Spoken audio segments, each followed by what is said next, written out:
तो दोस्तों, कैसे हो आप सब लोग। दोस्तों, आज हम आपके लिए फिर एक और नई कहानी लेके आए हैं, पुरानी हवेली की आत्मा।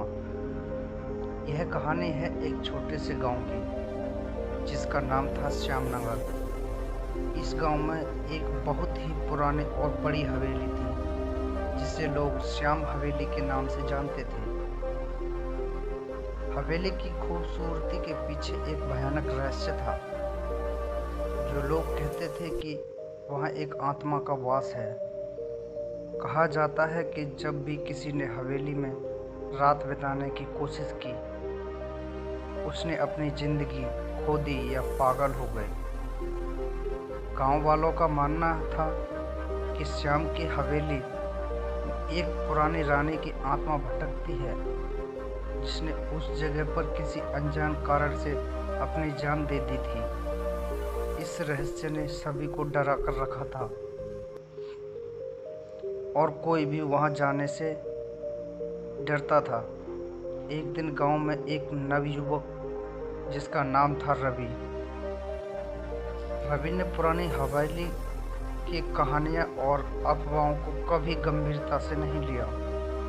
जब उसने श्याम की हवेली के बारे में सुना तो उसने सोचा कि यह सब झूठ है, और उसने निर्णय लिया कि वह उस हवेली में एक रात बिताकर गांव वालों को साबित करेगा कि यह सब कहानियां हैं।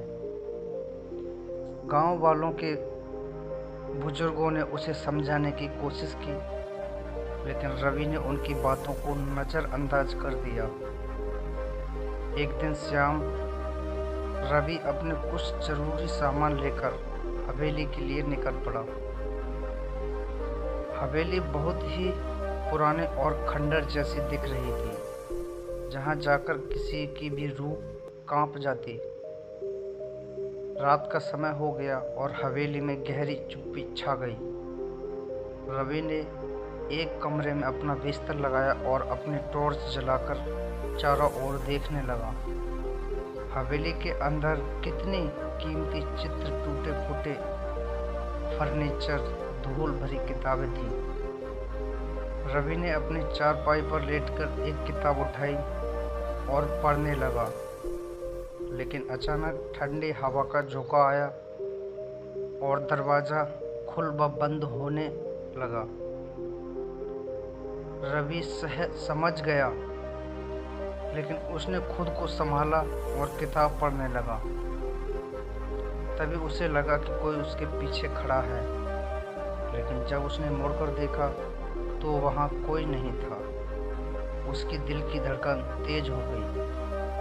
उसने सोचा शायद मुझे भ्रम हो रहा है, लेकिन तभी एक तेज चीख की आवाज़ आई, उसकी नींद को उड़ा दिया।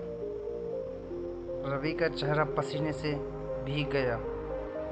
उसने देखा कि कमरे का दरवाज़ा खुल चुका था और अंधेरे में कोई सफ़ेद लिबास पहने हुए एक महिला की परछाई दिख रही थी। वह परछाई धीरे धीरे पास आ रही थी। रवि डर के मारे उठकर भागने लगा, लेकिन जैसे ही उसने दरवाजे से बाहर निकलने की कोशिश की, दरवाज़ा बंद हो गया। अब वह परछाई बिल्कुल उसके सामने थी। महिला की आंखें लाल हो चुकी थी और चेहरा भयानक था। उसने रवि से कहा, तुमने मेरी शांति भंग की है, इस जगह से चले जाओ। रवि ने हिम्मत जुटाई और कहा, मैं यह जानना चाहता हूँ कि तुम्हारी आत्मा क्यों शांति नहीं मिल रही। महिला की आत्मा ने आह भरी और बोली, यह मेरी कहानी है। मैं रानी श्यामा हूँ। मेरे पति ने मुझे यहाँ बंद कर दिया था और मैं भूख और प्यास से मर गई थी। मेरी आत्मा को शांति नहीं मिली क्योंकि मेरा अंतिम संस्कार नहीं किया गया। उस रात के बाद कोई भी भूतिया घटना नहीं घटी और हवेली अब एक शांतिपूर्ण जगह बन गई। रवि की बहादुरी से गांव वालों ने उसे सम्मानित किया और श्याम हवेली अब गांव का एक महत्वपूर्ण हिस्सा बन गई, जहां लोग बिना डरे जाया करते थे। इस प्रकार रवि ने अपनी हिम्मत और समझदारी से न केवल अपने डर को हराया, बल्कि एक निर्दोष आत्मा को शांति दिलाई। यह कहानी हमें सिखाती है कि हमें सबसे बड़ी चुनौतियों का सामना और बहादुरी और बुद्धिमानी से करना चाहिए।